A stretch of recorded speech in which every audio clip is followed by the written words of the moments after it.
നമസ്കാരം. National broadcasting ന്യൂസിന്റെ അപ്ഡേറ്റ്സിലേക്ക് ഏവർക്കും സ്വാഗതം. ബീഹാറിൽ ആര് വിജയക്കൊടി പാറിക്കുമെന്ന് നാളെ അറിയാം. 243 നിയമസഭാ മണ്ഡലങ്ങളിലേക്ക് നടന്ന വോട്ടെടുപ്പിന്റെ ഫലം നാളെ അറിയാം. എക്സിറ്റ് പോൾ ഫലങ്ങൾ വൻ വിജയം പ്രവചിച്ചതോടെ ആവേശത്തിലാണ് NDA ക്യാമ്പ്. നിതീഷ് കുമാർ തന്നെ മുഖ്യമന്ത്രിയാവുമെന്ന് പ്രഖ്യാപിച്ചിരുന്നതിനാൽ മന്ത്രിസഭാ രൂപീകരണത്തിന്റെ പ്രാഥമിക ചർച്ചകളിലേക്ക് കടക്കാൻ ഒരുങ്ങുകയാണ് മുന്നണി. അതേസമയം എക്സിറ്റ് പോൾ ഫലങ്ങൾ തെറ്റിയ ചരിത്രം ബീഹാറിനുണ്ട്. സംസ്ഥാന ചരിത്രത്തിലെ തന്നെ റെക്കോർഡ് പോളിംഗ് ആണ് ഇത്തവണ രേഖപ്പെടുത്തിയത്. ഇത് ഭരണവിരുദ്ധ വികാരത്തെ സൂചിപ്പിക്കുന്നതായി മഹാസഖ്യം അവകാശപ്പെടുന്നു.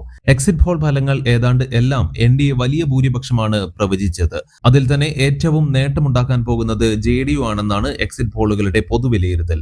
30 സീറ്റുകൾ ഇത്തവണ അധികമായി ലഭിക്കുമെന്നാണ് പ്രവചനം. അതേസമയം എക്സിറ്റ് പോൾ ഫലങ്ങൾ തെറ്റുമെന്ന് RJD നേതാവ് തേജസ്വി യാദവ് അവകാശപ്പെട്ടു.